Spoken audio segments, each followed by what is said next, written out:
क्या मिराई का concept Marvel and DC से कॉपीड है? तो जहां तक कॉन्सेप्ट कॉपी की बात है तो कुछ चीजें ऐसी जरूर हैं जिन्हें कंसीडर किया जा सकता है, जैसे कि 9 बुक्स जो कि अगर किसी इविल पर्सनालिटी के हाथ लग गई तो वो दुनिया तबाह कर देगा। नो डाउट कि ये मार्वल के 6 इन्फिनिटी स्टोन्स और डीसी के मदर बॉक्स जैसे सिमिलर है। इसके अलावा डॉक्टर स्ट्रेंज की तरह अमेरिका का ड्रीमिंग के जरिए फ्यूचर देखना, ब्लैक स्वॉर्ड का काफी हद तक लव एंड थंडर के नेक्रोस स्वॉर्ड जैसा दिखना, जैसे ही ये बंदा बोलता है कि ब्लैक स्वॉर्ड आ रहा है, ये तुम्हें सीधा याद दिलाता है इन्फिनिटी वॉर का, जब हल्क आसमान से सीधा डॉक्टर स्ट्रेंज के पास गिरता है और कहता है थैनोस इज कमिंग। और जब ब्लैक स्वॉर्ड इस मैजिकल एंड डेडली स्नेक को अब्सॉर्ब करता है तो मेरे दिमाग में मार्वल व्हाट इफ का वो सीन याद आता है जब supreme strange powerful mystical beings को अब्सॉर्ब करता है। तो सवाल ये उठता है कि क्या मिराई एक कॉपीड कॉन्सेप्ट है, जिसका आंसर है नहीं। इसे बोलते हैं इंस्पायर्ड होना, जैसे कि सुपरमैन और ब्लैक एडम, थैनोस और डार्क साइड, इन्फिनिटी स्टोन्स और मदर बॉक्सेस, यहाँ तक कि मार्वल एंड डीसी खुद एक दूसरे से इंस्पायर होकर एस्टेब्लिश हुए हैं कंपटीशन में। इसीलिए मिराई को बिना कुछ सोचे समझे कॉपीड बता के ट्रोल करना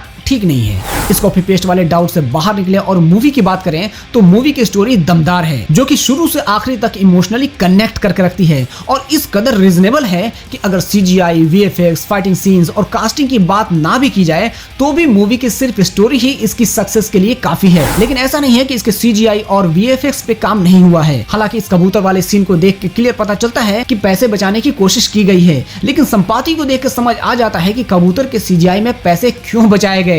वैसे तो संपाति का सीजीआई भी फुल्ली ओरिजिनल फील नहीं कराता, लेकिन फिर भी इतना कम बजट होने के बावजूद भी इतना अच्छा दिखाना तारीफ के काबिल है। वीएफएक्स के मामले में अगर विभा के माइंड रीडिंग वाला सीन छोड़ भी दिया जाए तो पूरी फिल्म में वीएफएक्स कमाल का है, जैसे कि ब्लैक स्वॉर्ड, वेदा के सीने पे टैटू बनना, मैजिकल सीन्स और इसके अलावा और भी बहुत सारे। फाइटिंग स्टाइल की बात करें तो कुछ प्लेसेस पे क्लियरली समझ आता है कि मारने पे जब सामने वाला कैरेक्टर दूर जाके गिरता है तो गिरने का फिजिक्स एक्यूरेट नहीं है, लेकिन बस 1-2 सीन के अलावा बाकी जगह फाइटिंग कॉन्सेप्ट कमाल का है। मार्शल आर्ट्स बहुत अच्छे से दिखाया गया है and this character has done an amazing job, good job. 3 घंटे ड्यूरेशन होने के बावजूद भी ये फिल्म शुरू से आखिरी तक ऑडियंस को बांध के रखती है और कहीं भी स्लो फील नहीं कराती। हर एक सिचुएशन उम्मीद से ज्यादा फास्ट मूव होता है, एक्सेप्ट मिराई का बो में ट्रांसफॉर्म होना एंड विलेन बी लाइक अबे जल्दी बोल, कल सुबह पनवेल निकलना। कहीं तो मैं ही चाह रहा था कि ये पार्टिकुलर सीन थोड़ा स्लो होना चाहिए था, लेकिन ऐसा हुआ नहीं। पॉजिटिव बात यह है कि इसने सॉन्ग्स वाले ट्रेडिशन को फॉलो नहीं किया है, जिसकी वजह से मेकर को एडवांटेज मिला कि वो पूरा का पूरा फोकस स्टोरी पर लगा सके और यही वजह है